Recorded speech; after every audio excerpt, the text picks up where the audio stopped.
how to van life with a cat. Oh my God, I've always wanted to take my cat away, blah, blah, blah. How did you do it? And so, well, here's the video. Whoa. Welcome back, folks. We're Trist and Kez. We live in this 36-year-old camper van. Oh, Gertie.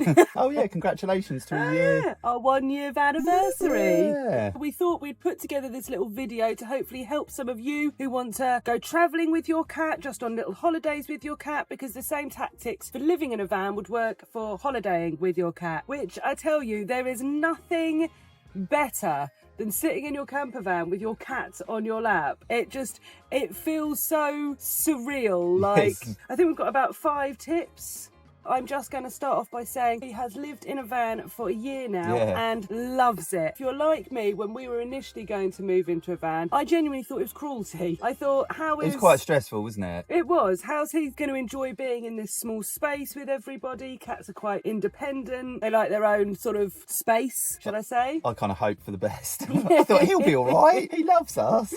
Well, But, we chatted What with if he doesn't like it? What on earth do you do? Exactly, and we chatted with a lot of people online and they were so helpful. So that's why we thought, now we've done it for a year, we'll compile what we were told, what we've learned and what we do so that we can help you. Murphy's a lot easier than Frank, but that's on to tip number 1, space in the van. So this is something a lot of people recommended, that you let your cat know that they've got a safe space that's only for theirs to go to. They love to have that sort of solitary feeling. A lot of people recommended space underneath the seat, so cutting out a little doorway or some little access point so they can go and have a little bed under the seat somewhere. Our designated space for Murphy is up in here. He's up in the roof. He's got all of this space down to the front cab. He's got like the penthouse, we say, don't we? He's got the most space for himself solo than any of us in the van. But he absolutely loves it up there. He's got his bed, he's got his food, he's got his water, he's got a window to look out of. Tip number 1, make sure your cat has its own space that is just for them. We're not saying you have to give them the whole top floor of your van. That would be crazy if everyone did that. Not everyone's as nuts as us. That's just our circumstance. Exactly. But yes, do try and find a space, and especially in the summer, a cool space for them to be. Definitely. But you may ask, if he's got his food, his bed and his water up there, what about his litter?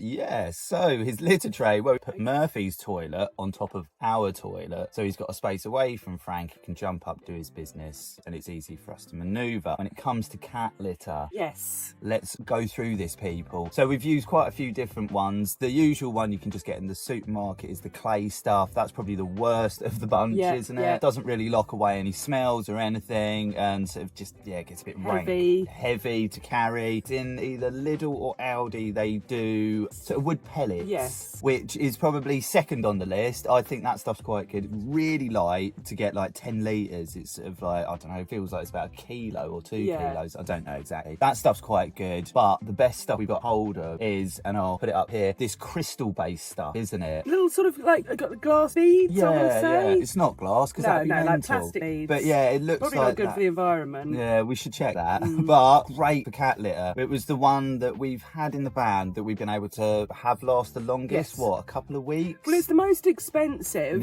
by quite a long way, but lasts almost 5 times the length. You know, we're talking weeks this cat litter can last, whereas the alternatives, you're talking a few days. You know, it does, and that's, I mean, it lasts longer as well, because when they go for a wee, you can actually see it, can't you? That's what I was just going to say. Is it's kind of white crystals, I think, when we got the last lot, some clear. But yeah, as soon as he goes to the toilet, it absorbs his wee, so you can see the wee on the crystals, and then you can get a little scoop and scoop those bits out and just kind of replenish it, and that makes it last even longer. Don't tell us we don't bring you interesting content.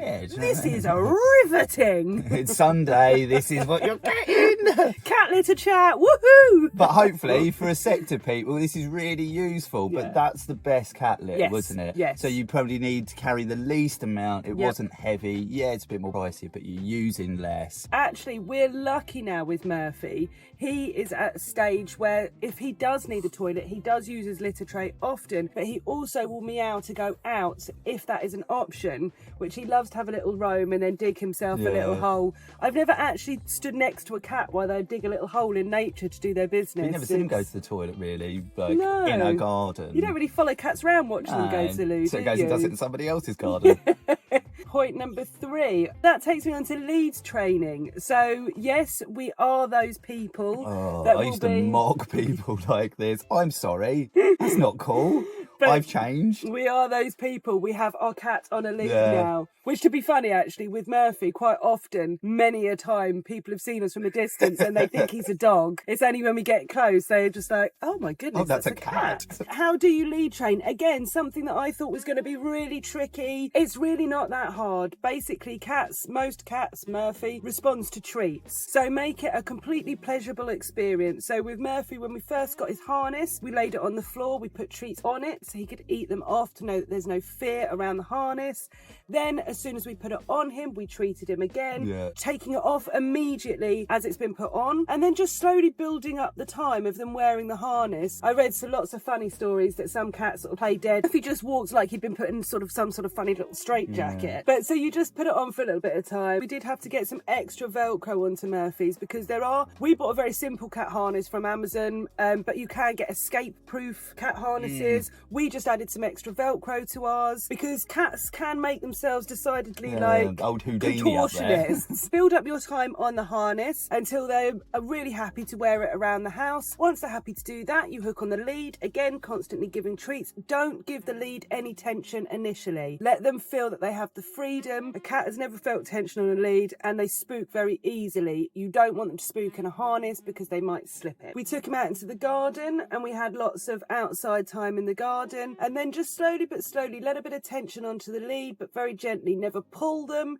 never abruptly stop them, and never let them pull the line very, very taut because that makes their harness even easier to escape from. And trust me, they'll get out of it. Yes, they will. In all fairness, Murphy is completely harness trained, but he has slipped his harness when we've been outside. Your cat doesn't hate you. It's not going to suddenly sprint off and run away from you. We found in Murphy's experience, he slips the harness and then just sort of sits next to it. So it just hangs around the van. He just hangs around. Not that we're going to let him out without his harness on, but I think all I'm trying to say is I had a lot of panic doing this and a lot of nerves of how he would be, and just take it slowly, be with them, keep an eye on them, watch them. It's easier than you think. Much easier. And the reward of having your cat in your van. That's amazing. It's so cool, isn't it? And also for people... Just jumps down of an evening like, what's up, guys? Well, and it's also for people as well who are just doing caravanning or camping holidays. You know, to then have someone come in and feed your cat. And you want your cat to come and experience these things with you. So, yes, you can lead, harness train them and bring them away with you. But, you know, that there are certain times of the day that are better to get them out on the lead, isn't there? I would say. Point number 4, isn't it? What time of day to get your cat out for a walk? We tend to go for earlier in the day or later in the day, essentially when there's the least amount of people around. Because even with old Murphles, he still gets a little spooked, doesn't he? Well, and people want to come over and say hello, don't they? Which is lovely.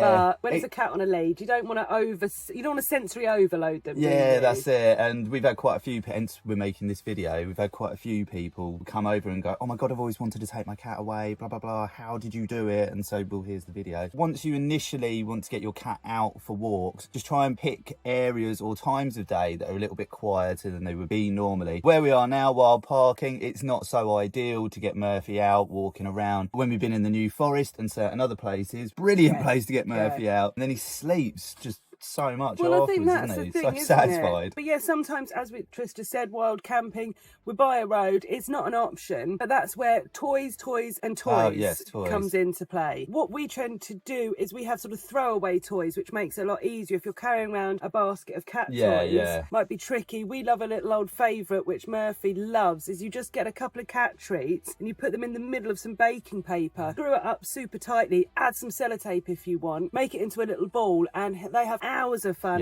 chasing it around, ripping it up, but it just means you can throw it away as well. So van friendly cat toys are always a winner. The last thing I would add is a scratching post. So if your cat's not going out all of the time and having free access to trees and things, they are going to need to scratch. We did have lots of different ideas and systems for Murphy. He's taken to scratching just above Trist's head. So that's become his little scratching post. So just do be aware that having a cat in a van, they are going to find themselves a little spot to scratch. So if you can try and encourage them with catnip to a certain area for them to scratch, good luck. If you've done that and you want to leave it in the comments and let me know how I can do that with Murphy, then please do, because that is the one thing we've not been yet able to tackle. Luckily, he does only scratch one area, no seats, nothing else. If you have any top tips on how to train a cat to use a scratching post or a scratching mat, then yeah, let me know. Because you help make this channel. Sorry if it's those of you who don't have cats, if it's been a little boring. Maybe get a cat. We're just trying to share the knowledge we have. Yeah, and our experiences to help other people out. Yeah, absolutely. And kind of giving back in the same areas that people helped us. Yeah. We were super nervous. Murphy is the happiest van cat. He is living his absolute best life. If you're thinking about doing it, if you want to travel with a dog, don't. No, I'm joking. Thanks to everyone. We hit 2,000 subscribers, didn't we? I think we're over that now, so that's pretty sick. Thank you very much, everyone who likes, subscribes, and comments on the channel each week. It means so much to us. And thanks for everyone who's bought us a coffee. You are absolute legends. We hope you've all had an awesome Sunday so far,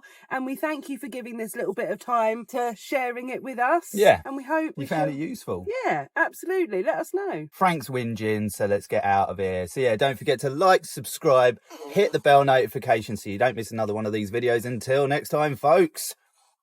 Bye for now. Why not check out this video? Frank thinks you'll love it. Mwah.